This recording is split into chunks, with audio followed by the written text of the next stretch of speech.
आज आपण शनिवार वाड्याचा इतिहास बघणार आहोत. तर ह्या वाड्याच्या पायाभरणीचे काम 10 जानेवारी 1730 रोजी सुरू झाले.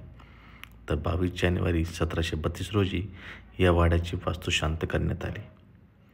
त्या दिवशी शनिवार होता, म्हणून या वाड्यास शनिवार वाडा असे नाव पडले. 1732 नंतरही या वाड्यात वारंवार नवीन बांधकामे बदल होतच राहिले. बुरुजाच्या दरवाजाचे काम होण्यास जवळपास 1760 हे वर्ष उजाडले. पुढे 1808, 1812, 1813 या वर्षी छोट्या मोठ्या आगी लागल्याच्या नोंदी येथे सापडतात. 17 नोव्हेंबर 1817ला वाड्यावर ब्रिटिशांचे निशाण लागले. त्यानंतर येथे काही काळ पुण्याचा पहिला कलेक्टर हेनरी डंडास रॉबर्टसन राहत होता. त्यानंतर वाड्यात तुरुंग, पंगुगृह, पोलिसांची निवासस्थाने होती. पुढे 1828 साली वाड्यास मोठी आग लागली व आगीत बहुतेक सर्व इमारती जळाल्या. पुढे तब्बल 90 वर्षांनी अखेर वाड्याची दुरावस्था संपली. 1919 रोजी वाडा संरक्षित स्मारक म्हणून जाहीर झाला व वाड्याचे उत्खनन करण्यास सुरुवात झाली.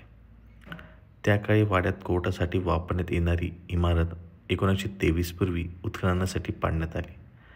शनिवार वाड्यासंबंधी अनेक दुर्घटना येथे आहेत. वाड्यातील पेशव्यांच्या कार्यालयात अनेक वीर आणि मुत्सद्दी येत असत. राजकारणाचे येथे फड रंगत. पेशव्यांचा दरबार येथेच होता. पेशव्यांच्या घरातील मुलामुलींचे लग्ने याच वाड्यात होत. शनिवार वाड्यासमोरील पटांगणात मोहिमेला जाणारे सैन्य जमत असे. पुढे येथे जाहीर सभा होऊ लागल्या. आचार्य अत्र्यांनी संयुक्त महाराष्ट्राची चळवळ याच पटांगणातून लढवली. वाड्याच्या पटांगणातील मारुतीस सभामंडप आहे. हे मंदिर लॉईज पूल, हल्लीचा नवा पूल किंवा शिवाजी पूल बांधणाऱ्या केंद्रांनी बांधला. मंदिरात 19 मार्च 1924 रोजी मारुतीची मूर्ती बसवण्यात आली. हा मारुती बटाट्या मारुती म्हणून प्रसिद्ध आहे. दिल्ली दरवाजा वाड्यातील मुख्य प्रवेशद्वार आहे. तर हजारी कारंजे हे विशेष आहेत.